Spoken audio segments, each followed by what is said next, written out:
So we've got 3 projects this afternoon, and the first one is going to be Rachel from Macclesfield College, talking about her and her colleagues' activities in creating a kind of classroom routine that encouraged students to read and engage in reading non-fiction texts, a really big challenge for all GCSE resit teachers. And then we've got Gary from Newcastle City Learning talking about using a Socratic dialogue approach with ESOL learners. And there's a little video there that Gary's put together, which is fascinating. And then we've got Jolene and colleagues from Northants College talking about their what they've learned from working with adult learners starting on an EDS, Essential Digital Skills program. So we've got 3 excellent projects, and I'm just going to ask Sue just to introduce herself and then introduce the project lead. Sue, do you want to just say hello to everyone? Yeah, I've just emailed Gary saying we're in the Oak Room, so he'll find his way here. But otherwise, we could just rejig the order. Yeah, I've really enjoyed this year working with these 3 colleges. I can't find a kind of link. They're all very different projects, so I think you're in for an interesting hour's session listening to them. So I think without further ado, I'll just hand over to Rachel, who's going to share her screen and has been working with her colleague Rowan on getting young people to read more. So over to you, Rachel.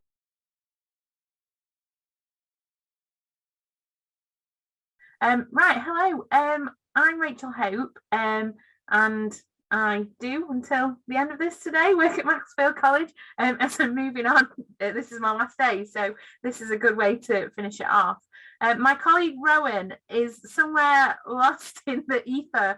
I think she is intending to come, so she might appear while I'm doing this.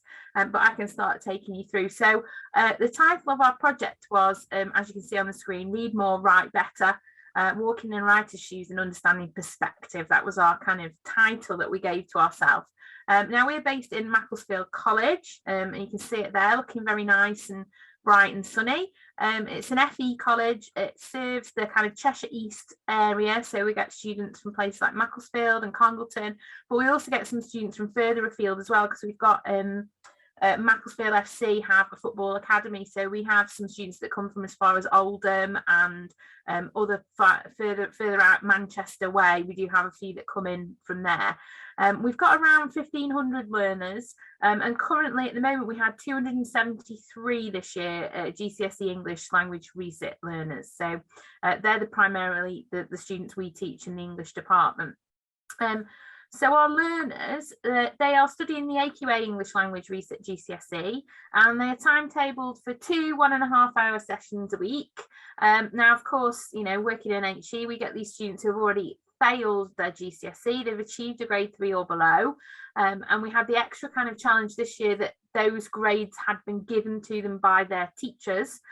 So we had a little bit of an encounter in that, you know, they felt like kind of almost double failed, because it wasn't a faceless examiner that had told them they failed, it was their own teachers that they'd had at school. And then when we started off with our learners, we started off with some initial questionnaires where we were shaping what we wanted to do. And we found in that initial questionnaire that 80% of the students didn't read at all. And the 20% that said they did read, it was mainly just for work purposes.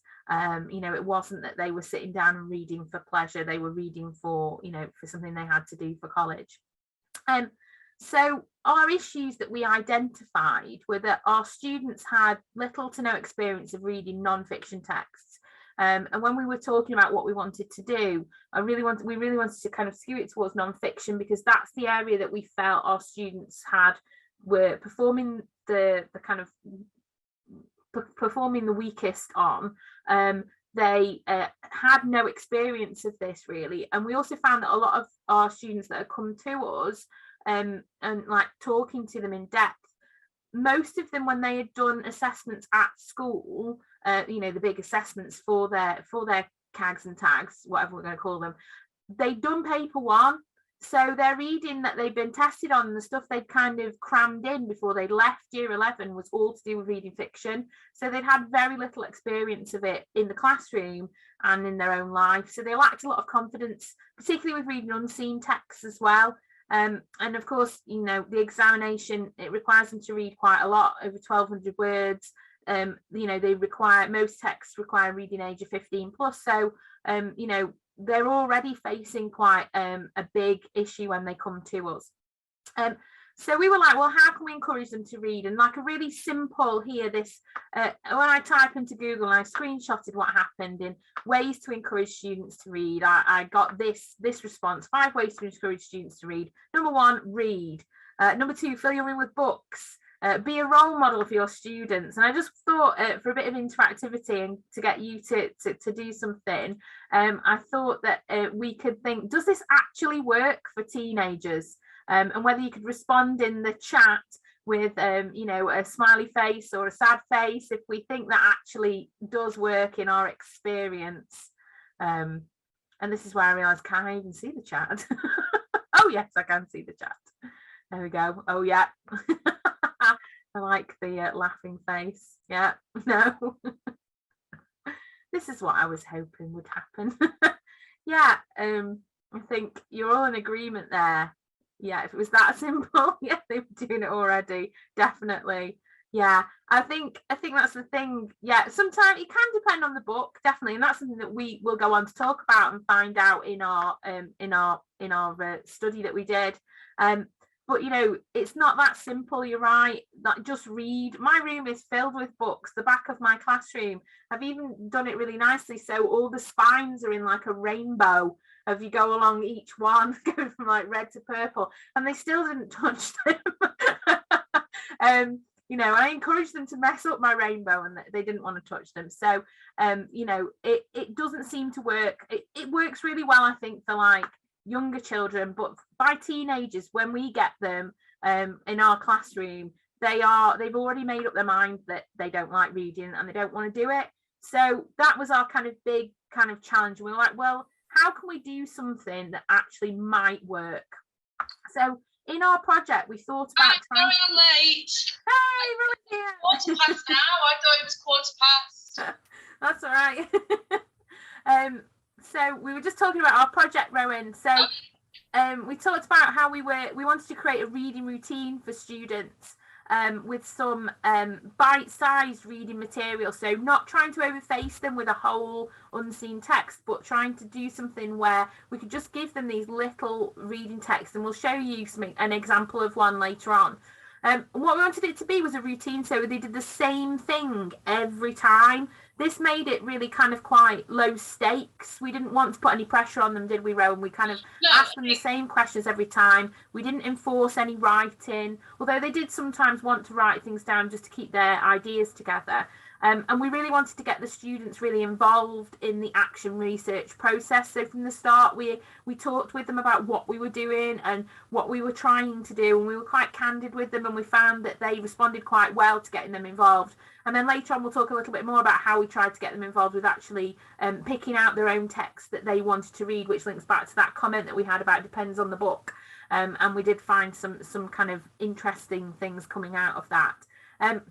Rowan, you're here now, so you can talk to us about the routine that we did. Yeah, there were 2 things that were key to it. One was trying to work out how we could slightly divorce it from this idea that it was an exam text. So that's what Rachel was saying about them being really short texts.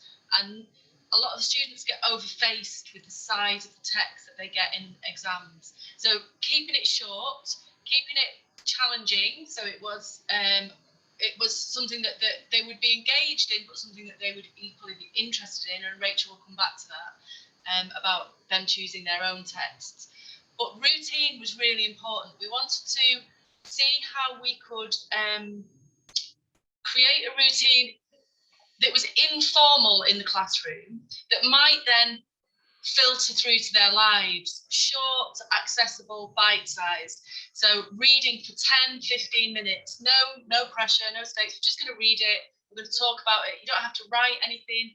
You don't have to respond analytically. We just need to discuss it afterwards.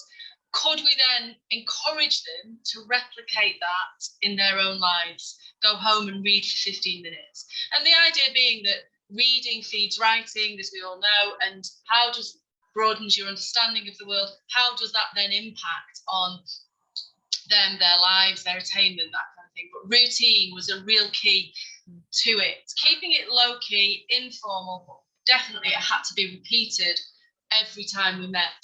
Do you want me to say something about the space as well, Rachel? Yeah, because you did some interesting things with your space. So we wanted to not make it a big deal, but we did think that doing something slightly different with the space would help with this idea of reading is not an exam thing. Reading is something you do because it's great and it's good for you. And so we just we sat around in a circle, and it's as simple as that. But we didn't really move the desks because we didn't have time, and we did have lessons to deliver.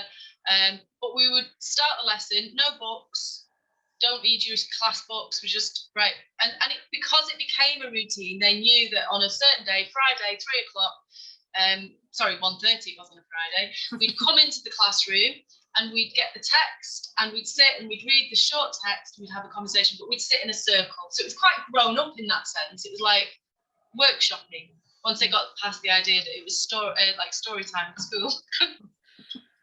So yeah, space and routine were the two key things, I think, for me, for us when we were doing and when I was doing mine, this is an example of the slide that I had up, and I found with my group that I picked, they really struggled. I realized after a couple of sessions some of them were really struggling to contribute because they were kind of limited by their own vocabulary. They knew what they wanted to say, but they couldn't say it, which is where these little phrases at the bottom, I added those in as we went along, because it just meant that it would give them something to help them to express themselves, because I found that some of them just didn't have the vocabulary to be able to talk about what they be able to give me their response other than a kind of grunty shrug of their shoulders. So this seemed to help some of them to be able to say that, and it became, for some of them, it became a bit of a game to see which ones they could put into their answer, and I think they thought they were kind of subverting the system, but for me that was like, that's great because you're actually talking more, so that's good. And then here's an example of the kind of texts. So the texts were, like Rowan said, bite-sized. They were at 300 to 400 words max. We used the student interest. So when we did our initial questionnaires, we did yes, that's what I'm getting onto. I just saw a chat message. How did we select them? So we used the students' interest to select them. So when we started off, we did a big questionnaire and we got them to write areas that they were interested in, and we also encouraged students to select their own texts. So, true crime was something that some of them were very interested in, and when you see we've got a little learner voice video at the end, which hopefully fingers crossed will play, and our student there talks a lot. She was very into true crime. This was one that mine really wanted. They were really obsessed with Peaky Blinders, and so they wanted to find out more about the real life Peaky Blinders. So I actually went a bit kind of crazy and said, I found this text here about the Peaky Blinders. It's an old text. And they were really engaged with it. They were really interested in reading that. But some of them also, we did some things where they actually selected their own text. So we got them looking, because when they had some computer sessions, we got them to look and see if they could find a text and send it to us, and we could use that. And they worked really, really well as well. They picked texts. I was in a talk this morning where a person said, when we got the students to select their text, they select things we would never be wanting to read about. So there was a lot of stuff about cars, makeup, those kind of things that we wouldn't necessarily pick, but they were engaged with that, and that interested them, and it gave them a sense of this ownership again. So they quite enjoyed reading their own texts. It was quite, what I'd think is one of the kind of limitations, it was quite hard to get them to actually do that selecting of their own text. So we didn't get everybody to select a text because they just they couldn't select, they couldn't pick one, they couldn't find one. It was a bit of, it was too much effort. So that would be something, if we did it again, that we'd kind of look and kind of see if we could get it to be see if we could get everybody to pick a text. But the ones that did really engage, they really enjoyed it, and actually some of the others really enjoyed reading their texts as well, because it was on something they were interested in. And no texts were kind of off the table. We did try and encourage a certain standard, not standard, and that's the wrong word, but a certain level of text. But we were equally reading things about fake tanning and things like that. So we kind of made it fake tans and lots to do with Audis and cars. So we did try to encourage that reading about anything is good reading to start with, you know, certainly from their point of view in terms of topics and where they could access their reading material, because they don't pick up newspapers or magazines. Everything is on a handheld device. So they were finding newspaper articles about things that interested them, fake tans, beauty, fashion, cars, on their phones. Yeah, they were. Yeah. Have we lost the screens, Rachel? Oh, I don't know. The outcomes, can we still see? We can still see. So thinking about the outcomes, because I can see that, you know, we've got time to think about as well, haven't we? Outcomes. So we did find on the whole there was greater confidence and participation. So there's some little quotes here that the students gave to us. So they didn't say they weren't like, yeah, really confident. That it was more expressed in a way that they were less worried about things. But they did feel a sense of ownership. You can see there they like reading the text they picked. Their confidence in their academic ability increases. So somebody, I think, in Rowan's group, who was like, if I could sit the exam on this, I'd get a grade 6. So it did really help them in terms of that. They weren't, you know, it took a long time to get all of them engaged, and some of them were engaged a lot more than others in it. But because it came that kind of routine, they came to expect it. They kind of got into the groove of it, even if at the start they were a bit reticent. And we've got a bit of student voice now. This is where I'm hoping that this might play, or it might not play. Oh, yeah. So this here is one of our students. Yeah, she talks, doesn't she, about how she feels like she's reading a little bit more now. She's got more, she's kind of been more willing to start new books, hasn't she, and been interested. And we talked to her a little bit about when she's reading, whether she's doing that in a routine, to which she says no, she isn't. She's just doing it when she feels like it.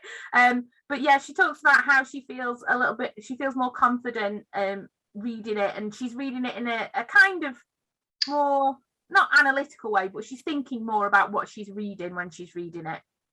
Super. And then we were down to our any questions. Okay, I think Alan put a question in chat, Rachel, which I think you've just about answered, which is about, because Alan ran a similar project actually, didn't you, Alan? And a key point for him was also involving the learners in choosing the texts. Do you want to just, I don't know if you want to just talk a little bit more about that, about the importance of trusting learners to choose, and actually helping them choose texts that are going to be both interesting for them but also useful for your purposes? I think we initiated it by choosing texts that we thought would be engaging. So simple things about food, and Rachel, yours was about crime. Yeah. So we gave them a flavour, and then we encouraged them to download an article. We did. we said any magazine article will do, but we kind of slightly gently nudged them in the direction of a text that they would get in the standard of text that they would get in an exam. So we sort of nudged them towards Guardian Online, those kind of where you can access any article about any topic.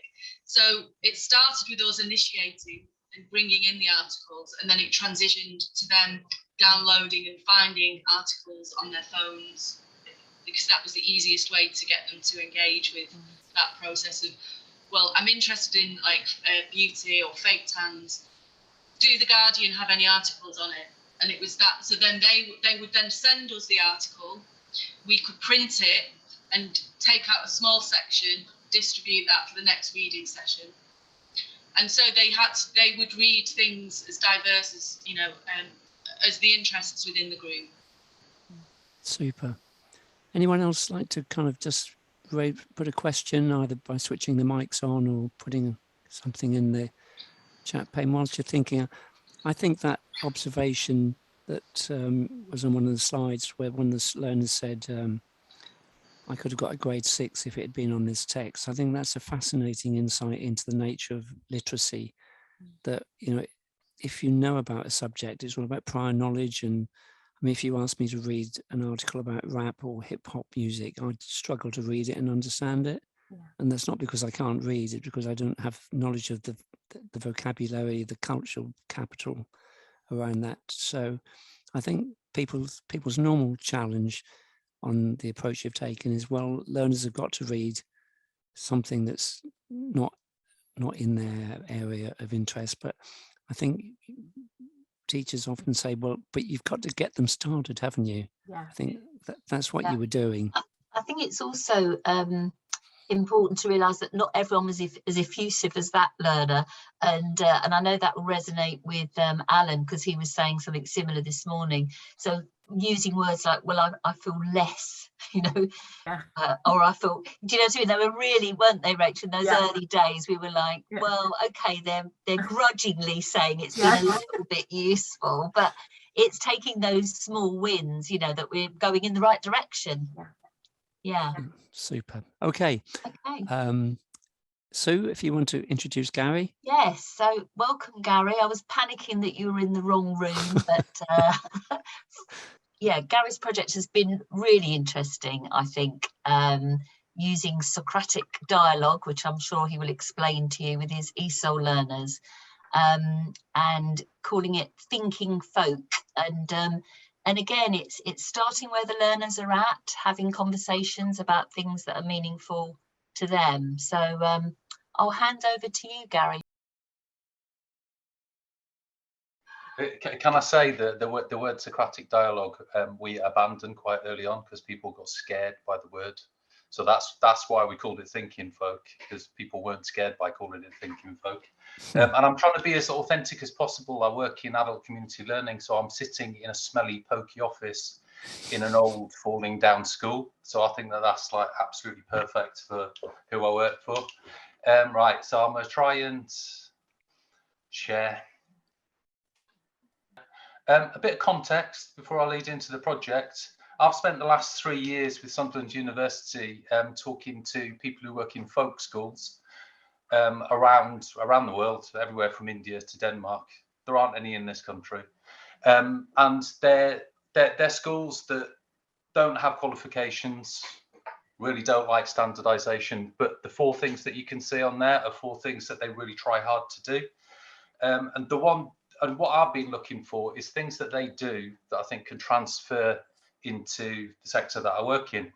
So this project was inspired by number 1 and number 3, particularly about the aspect of community and bringing people together. And the living word doesn't allude to anything religious. It's just about the importance of people talking to each other. So I'd had this conversation and I picked up that this is what they were all about.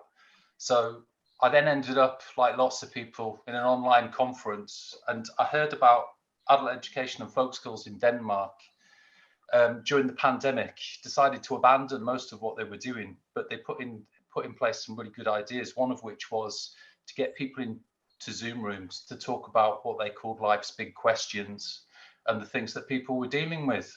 And they didn't have any outcome other than to have that conversation and that discussion. And I spoke to somebody and they said that pretty much what they were doing was Socratic dialogues. So I went off and read the book, Six Questions of Socrates, which is about a man who goes around the world, sits in cafes, marketplaces, gathers people together and starts big conversations. I was so inspired, I thought I'm going to give this a go. So we created a podcast, we got some learners together, and I thought, I love this. The learners said that they absolutely loved using their English, because they're all ESOL learners, in a really natural kind of way, without any other agenda other than the conversation. So they said, can we do more? So that's where the project started, because I thought, yeah, let's spread this idea. So this is the project. I've explained the first part. The aim was about just bringing people together to talk about life's big questions. I'll give you some examples in a minute. And really my agenda, besides the talking, was about mutual understanding, but also just because I'm really interested in what people have got to say and their stories and their lives. So The idea was that each conversation would last about an hour. I'll show you some questions in a minute. I've got 2 examples. What is a caring community?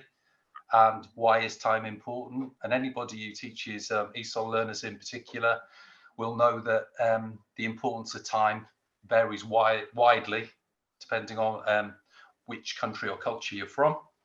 And we did this mainly in ESOL, but we broadened it out across the whole service. And by the 1st of July, we'd had 450 individual learners take part in the conversation.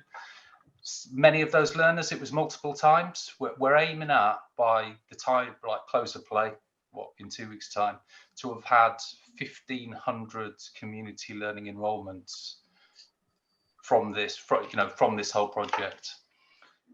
So the types of questions we were discussing, I'll just leave that list on there just for a moment. I'm going to get rid of my hide so you can see the bottom one.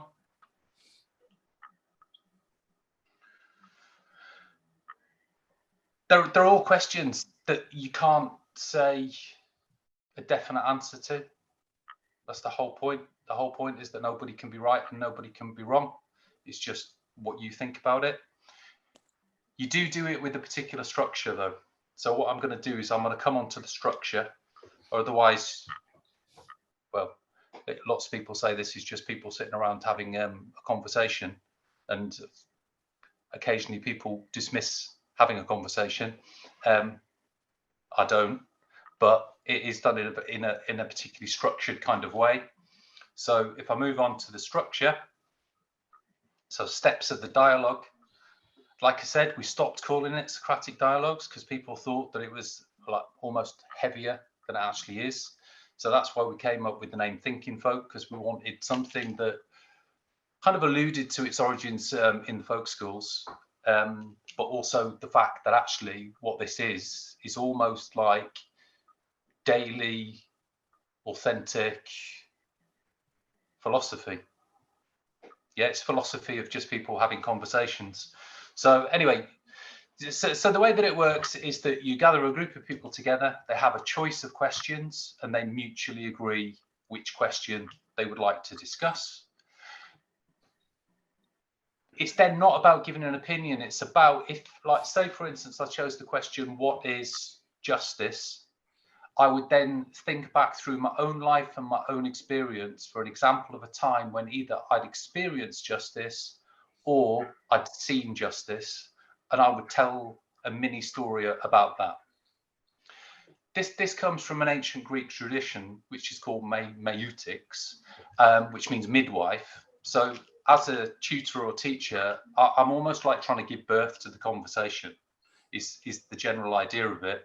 So as people speak, I can recap roughly what they're saying and ask clarifying questions to get more information from them. So you move around the group. At the end of it, I would summarize, and then we go around again. And normally after about an hour, you would then stop the conversation and you would summarize the main things that people had said. What we definitely found is that on the first round, it kind of like spurs on what people are thinking in the next round. And another thing that we noticed was happened, that people leave the conversation and carry on thinking about the conversation. And I've had multiple occasions, particularly from tutors, who've like shouted across to me. On one occasion, somebody shouted across, "You've got in my head." Because the whole point of this is that it starts a conversation that really resonates with people and continues afterwards. So I think what I'm on to now, yeah, I've got a slide. So I've got an enthusiastic tutor and some learners, and hopefully you're going to be able to hear this.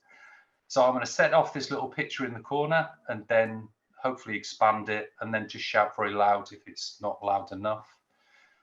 I've definitely seen an increase in their confidence just in free speaking and willingness to give their opinion. They're not so, I don't know, they're not so guarded when they speak anymore, because I think when we started doing this, they were quite unsure about the whole thing, but they realised that actually they're all the same, and they're all just desperately searching for words, trying to say the right thing, not being able to express themselves, but a bit of practice, and actually it allows them to relax. And when you relax, you speak more fluently, Newcastle, we have this opportunity. For example, before I come in England, I never speak English. When we have conversations between my class and my teachers is very good because I learn new words and I'm learning new things. After I go to home, I easily teach with my kids. I don't know what to say. You know, everybody's Newcastle. Kids, you can see under the over the river. Yes, in the hill, you can see in the hill. You know, not so in the circle, just in the circle. You know, I think it's, I don't know why. They know that they've all got something to say, and they realise that actually those people who maybe were quiet before can speak because they've heard them in the small groups, and they kind of, you know, the direct conversation towards each other. Now, which ways are correct, correct, when it's not correct, and help you, your family and your son. It allows them to relax, and when you relax, you speak more fluently. So yeah, and that's kind of transported itself into the classroom as well, because they feel more comfortable with each other. And now, I mean, not that they were uncomfortable, but now they can all kind of, they know that they've all got something to say. For myself, I take this series because I need to improve my English now. I say all the time, before I came in England, I never speak English before. But when I start this college, I think so I improve my English. This is very, very important for me. Yeah, because in Italy, it's impossible working is not school. Because the type of work is different. Here, it's very, very easy now. It's give you opportunity to. So it will improve my career. After joining my class, I got job in my same school. And then every time the Lucy talking the English and I hearing the words like that, so it's habituated like that new words. Beautiful places in Newcastle we can visit, and I love Newcastle. And I like Newcastle because I think it's very peaceful to be, and people are very friendly. They help each other, and because it's very neat and clean everywhere. I think I know now that actually they're much more capable than I thought they were. I knew they were very capable, but these small group free discussions where they're just talking openly have allowed them to exercise their language. And so I think in the classroom setting now, I do allow a bit more time for those discussions just to develop. Here, I think another college also, it's very good. Was very good, you know. It's very easy now, confident to English people now. For example, now I don't have problem to speak. Before I have this problem because my English is very bad. I think so, but now I don't have this problem to confident English people. It's very good now. It's interesting for me to hear all these really positive things about Newcastle because I'm obviously from here, so you love the place where you're from, as you all know. But it's nice to hear good stuff as well. But I want to improve more skills myself, so that's why I am here, and I want to move on the next level. We find out the job. So it's for job opportunities and things. Yeah. Conversation with your colleague all the time, this help you to improve yourself or to acquire new skills. It's really, really had a great effect on the classroom as a whole.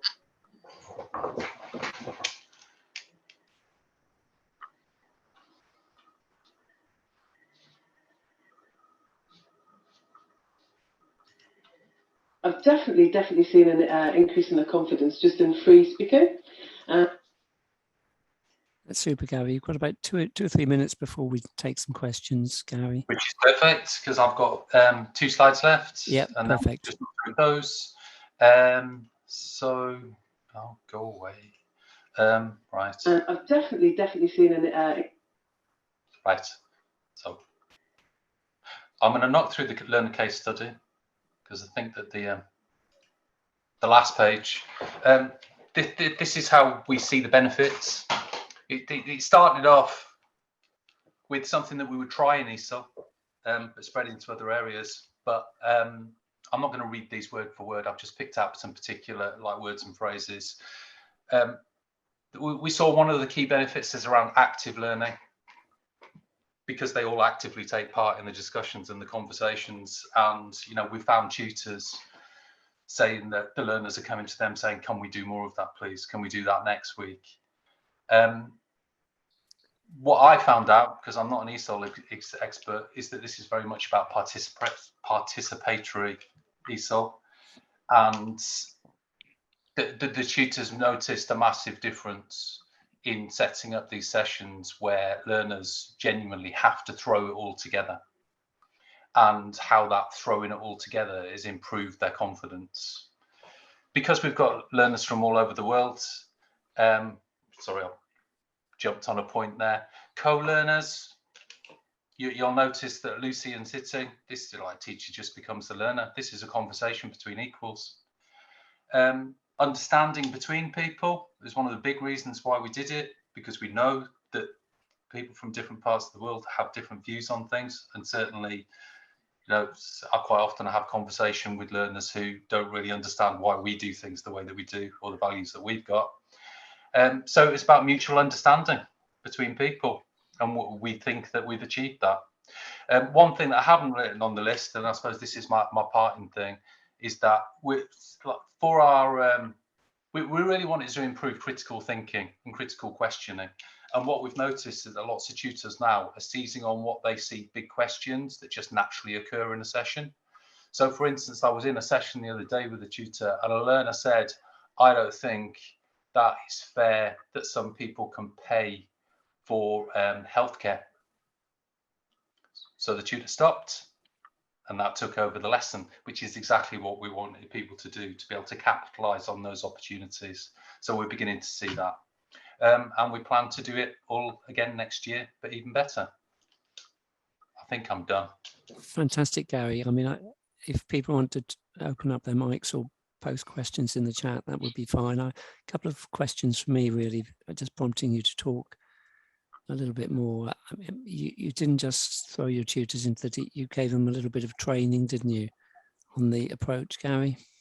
Yeah, absolutely. I showed them a slideshow similar to this one, and then we did the conversation. So we would sit half a dozen tutors around a table, choose a question. But we modelled the whole process. Yeah. You may just want to stop sharing because people are seeing multiple copies of me. Okay. Brilliant. And I mean, how did that, how did the Thinking Folk sessions, how did you balance them within an ESOL course? Was it a part of most sessions or just once every 2 or 3 weeks, Gary? Do you know, we didn't want this to be an enforced thing. So it was really, join a CPD session. Why don't you go and give this a try? And what it's almost turned into a little bit of a popular movement, in that about half a dozen tutors were really keen on the idea, and their enthusiasm was kind of like knocked on and spread it. So that it's initially, it wasn't you're going to do one of these a week. You could just do one whenever you chose to. But the impact of it is that next year in ESOL, they want to dedicate 1 day a week to this type of learning. Oh, that's interesting. That's Jolene, really interesting. Bob, Jolene's got her hand up there. Yeah, I'd just seen that. Sorry, I didn't know if you'd seen it. I was just about to bring You're her very in. obedient, Jolene, following the rules of Zoom conversations. See, that's never been said about me ever in life. So that's fair. Thank you very much. That's really, really good. I'm taking that and shoving it in my bag. I should be running for the hills, but I'm still going to just make the point that I came on to. I just wanted to say I really enjoyed your presentation. And I think it's really, I think within education, we tend to think about Socrates and that sort of like the higher level sort of philosophical conversations. And I'm certainly guilty of associating that with a higher level of study or a higher level of sort of critical thinking skills. And I just really, really like that you've demonstrated really successfully that actually that's complete myth. And, you know, actually at some of the levels where actually language is one of the biggest communication areas of development, actually how that can really, you know, sort of like knock down some barriers and get people talking. And I really love that. And also for me, the takeaway from your presentation is I just think that you know, the metaphorical, for me, education, the metaphorical sort of, you know, the crack cocaine that teachers and educators sort of live off of is, wow, when people take those ideas and conversations and those thinking exercises, then they take them out of the classroom and they take them back to their homes and their businesses and their children. And I can really see how those conversations would have continued round, you know, dining room tables and, you know, breakfast tables and with children and things. And I just really like that idea and what you've put together. So for me, it was just to say thank you for sharing, because I really enjoyed the project, and yeah, some really good ideas there. Super, Jolene, you've just made my afternoon. Thank you very much. Yay! No, you're welcome. I really liked it. Thank you. Brilliant, Jolene. Thanks for that feedback.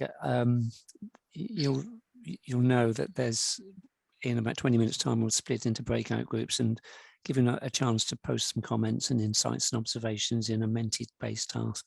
But Jolene, if you want to keep your mic open. Sue, do you want to talk? Yeah, thank you. It's just what you just said, Jolene, made me think that I took my grandson, who's only 15 months, to the library, and one of the books we got was Aristotle's Happiness. And it just shows you, you know, the concepts that the Greek philosophers were talking about are things that are relevant to everyone, and, you know, can be appreciated. Yeah, Jolene, I think the connection between these three, I'm kind of realizing, is that you're all starting with the learner, who, what do they want to read, starting with the learner, what do they want to talk about. And Jolene, Jackie and Caroline have been trying to make a connection with their adult learners before they started digital skills program by asking them what their experiences learning has been before and how they like to learn. So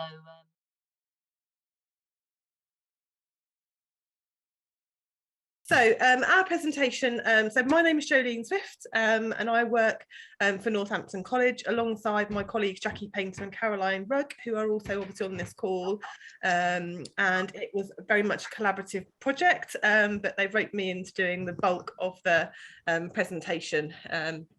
So really arresting the digital tundra. So we were really working obviously with the area of the essential digital skills qualifications, and we really wanted to break down some of the barriers that we perceived were were involved with the start of these qualifications. So as it says there, you know, our project really focused on, you know, adults returning to learning. And in this instance, starting back in college with digital qualifications, because quite often that was the thing that was holding people back from using online search mechanisms or, you know, finding work. The very first barrier, you know, hasn't always been English and maths as we've seen in the past. Actually, that is increasingly now digital. And clearly the need to get through a digital examination on the essential digital skills has really been perceived as a barrier. So we were really working in this space. So, you know, our job there, you can see the English teacher in us, but was to navigate the wasteland of adults' negative experiences of education past, but definitely not forgotten. Often with lots of our adults, they hold on to these things that have held them back in the past, and they kind of grow over time and get bigger and bigger and more, you know, the fear increases. And we were looking to try and find a way to inspire a new digital courage and confidence needed in order to learn, but really to stick with it. So our project was also about retention, and obviously we were looking for our adults to achieve. Okay, so let me move on. Let me 1 second. Really quite like it if my computer did what it was told. Lovely. Okay, so what I'm just going to do about a minute or so, no more than that. I'd really like just to think to gauge really what's in the room in terms of what challenges you also will have come across. Obviously, I know that many of us see adults, so I've got a Menti there. So hopefully some of you have got a mobile phone within easy grasp. If you can grab hold of that and perhaps into any of your browsers, put menti.com. and you'll be invited to enter the number in. So the number here, 81288849, will invite you. It actually asks for a word, but you can put in a small phrase. I would really just like to gauge some understanding as what challenges some of us in this room have faced, or what we perceive as adults facing in terms of their challenges. And while that's happening, I'm just going to literally give you about a minute or so. I'm just going to play a little bit of Harry Styles, because obviously we know that learning is obviously different and it's not the same. Okay, I'm just going to start that now. Come on, Harry, we want to say goodnight to you.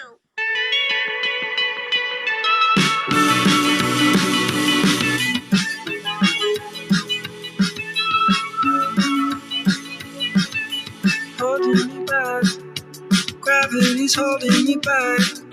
I want you to hold out the palm of your hand. Come on, Harry, we want to say goodnight. Oh, it's always good.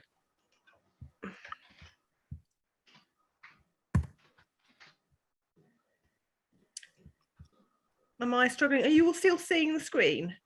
Yeah. Okay, perfect. I'm just going to. Okay, oh, fantastic. Lots and lots of you have shown me. So I'm just going to reshare, and I'm actually going to share my desktop so that you can see some of the things that we're all writing. Thank you all so very much. So hopefully you can now see my Menti screen, and you can see some of the things. So the challenges that you face are some of these in chime with our experience: confidence, fear, anxiety, talking to people, obviously competing commitments, imposter syndrome, really fantastic one, motivation, embarrassment, lack of confidence that things have changed, self-esteem, fantastic. Well, those are very much our experience of learners and the struggles that they have when they return to work. So I'm just going to come back to my PowerPoint. Hopefully this is all still working still. Okay, so let's move on and I'll talk to you about what we did. So here's what we recognise. So many of these themes will chime. So we recognise that many of our adults returning to study had a really crippling lack of confidence in their ability to be able to learn. That they believed that learning was the domain of the young and of young people and of teenagers and younger, and that they didn't recognise, and although the adult education is not a new concept, they didn't recognise it as within themselves in their own potential. So crippling lack of self-confidence, intensely inhibited learning behaviours, but also communicative behaviours. So ability to be able to communicate actively in conversation. Sometimes that was about just speaking to a receptionist and saying, hello, I'm interested, or talking at an open event, talking with a teacher or fellow colleagues and peers. Other things that we also found and long talked about is really of anxieties of interacting in a new environment with new people, particularly where there are also language barriers as well, that actually coming into an institution actually feels in itself a real something that provokes anxiety. Point number 4 there, the fear of decoding a new language, a language of learning. And here, first and foremost, we very much, people were really frightened about the digital vocabulary, whether you're talking about wallpapers, whether you're talking about mouses, whether you're talking about ribbons, all that sort of digital technology and vocabulary. But that also could be a modern and formal type of language, which we tend to associate with education and learning. And of course, also on some occasions, the language of English as a learning vehicle. Fears of breaking the internet. We heard that one an awful lot, that our learners worried about breaking the internet, the college, or both. Also anxieties surrounding meeting expectations, their own expectations, expectations of their family, expectations of professionals and practitioners working within the college. And lastly, of course, we all know that in the last 2 years that we've all been working in, actually just coming into a communal space and interacting, there have also been some fears of health and actually how they can safely interact in education on site. So our project was really about understanding some of those anxieties and issues and really trying to work out as things that we could do to make a huge difference. So obviously with the essential digital skills, our organisation, we have largely work-based, workshop-based learning for the essential digital skills. And so learners come in and they roll on and roll off. So they're all at different places in their qualifications. They might be at different qualifications as well. Obviously this programme was really focused on the essential digital skills, so that needing to prepare learners and with strategies towards a retention, and because they've got a digital exam, and particularly when you're looking at entry 3, that's actually quite a big fear. So we actually put together, and what we ended up finding was that our pre-learning session made all the difference. So here's one of my colleagues here, is Caroline, with obviously one of our learners. And what we put together is that our pre-learning session, so before a work programme, before lesson 1, that a learner would actually come in for a pre-learning session, that they would spend some time with us in quite a depressurized environment, really talking about their process and their journey towards being ready for learning. So here, really, this focused on really building a very key relationship between the trainer and the learner, and really forming that nurturing bond. And that was much of the research that we used to include, which precipitated us focusing on this strategy. That in that pre-learning session, exploring different learning approaches.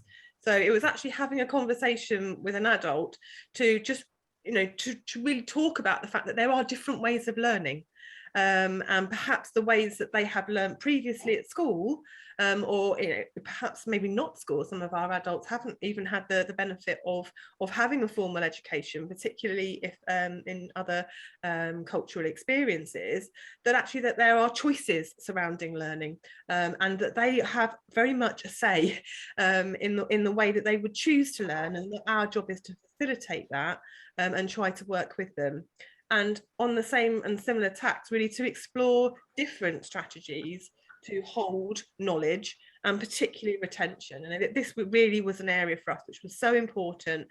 We saw so much anxiety surrounding our learners about actually being able to remember all of the different things at entry 3 that they had to remember in order, on a set day at a set time, they've got an exam and that they need to try and be able to obviously retain, but also to be able to bring that information to the forefront of their minds in order to respond to a question. I was just going to mention, Jolene, you've got about 7 or 8 minutes. Okay, lovely. To establish note-taking and organisational skills. So to really think about how to learn in a little bit more of a focused way. And to improve learners' confidence to be able to talk about themselves and the things that they have, how they've learned to use a mobile phone, how they've learned to use a new boiler. And they might perhaps not have thought about those things as learning in the past. And we were trying to help them to recognise that although they've come back into a learning institution for the first time, perhaps for some years, that doesn't mean that they haven't been learning all along, because of course they will have been. And also, lastly, then, to set that tone of friendly challenge. And this was the really key point, so that learners were ready but also felt encouraged to step outside their tried and tested learning and retention strategy. So here you've got a picture here of Caroline actually demonstrating to one of our learners before their learning programme begin. These are the sorts of things that you can do.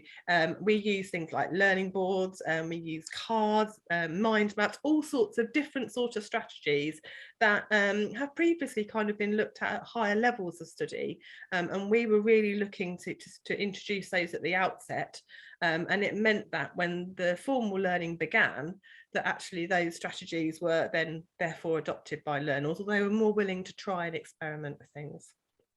Okay, let me go forward. So here's what a couple of things that our learners said. So I'll start from on the left-hand side. So obviously I have a learner here, 24 years since their last study with a family, working part-time, wanted to increase their digital skills.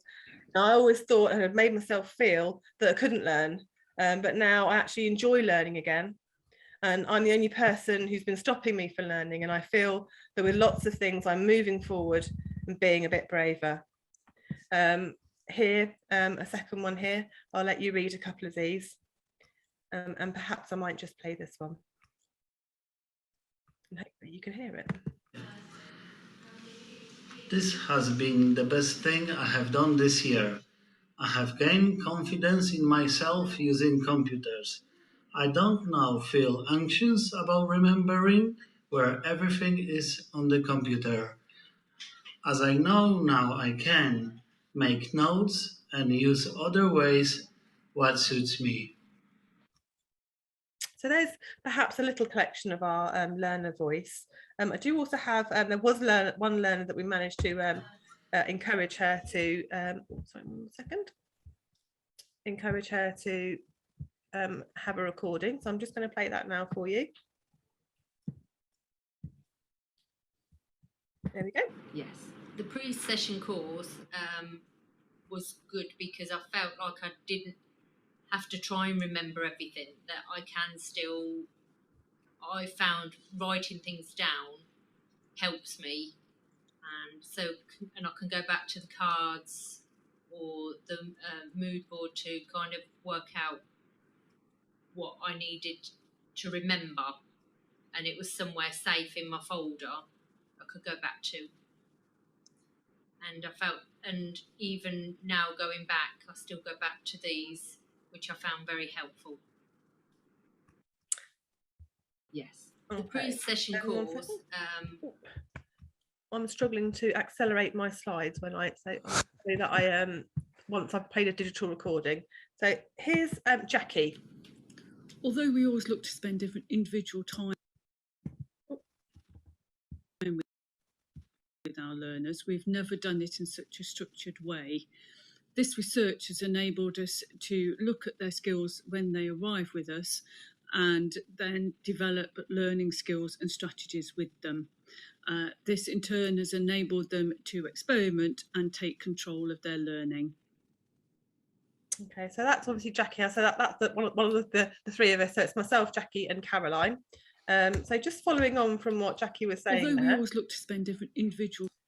What we learned from this project is that we better now understand the psychology of adults returning to study, and we better understand how we can make adjustments to allow for them to really, their learning encompass, but also really challenge their learning related anxieties.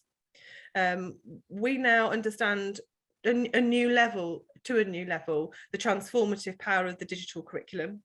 And how it can be used to inspire adults. We really do have so many of our adults that we have put through this programme, used with the pre-learning session, and it really has helped to move them forward into the world of working, or other examples as well as to how they've used it in their life.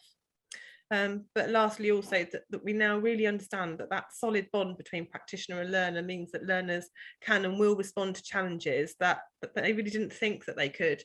I think the word transcendence, although we tend to think of that as quite a hedonistic term, in actual fact, I think that that's something that we found has been really, really relevant to this project, and really that learners have transcended their own expectations for their own learning. It's supercharged their learning and their ability to be able to recognise what they can do with their learning after it, and that for us has been a massive win. So there we are. So that brings me, I'll just move that to make sure you can see that. So that really brings me to the end of our presentation. Hopefully you just read that one last really nice thing that one of our learners said about us. I'll come back to the room and stop sharing and just ask if anyone has any questions. Fantastic, Jolene. That was really interesting, followed on neatly from Gary's input, actually. So anyone's very welcome to open up their mics or post an observation or a comment in the chat pane. We're going to break into breakout room shortly, and we'll let you have the Menti code so you can post some ideas there. But what your presentation made me think of is it's very easy to pay lip service to saying that you do an induction and that you do all that kind of stuff, and everyone would say that's what they do. But I think what your project has made me realize, and watching you work through it during the year, that it is, you can't afford not to do it if you really want to raise achievement. People are so tempted to want to move on to the content. Well, this is what we're going to do in the first week. We're going to do this, that, and the other. Because I think there's all sorts of issues that you need to consider that you highlighted, Jolene, that, if you really do want to raise achievement, you need to spend, you need to kind of make sure that there's a gentler curve into the course at the beginning, Jolene. So thanks very much for that.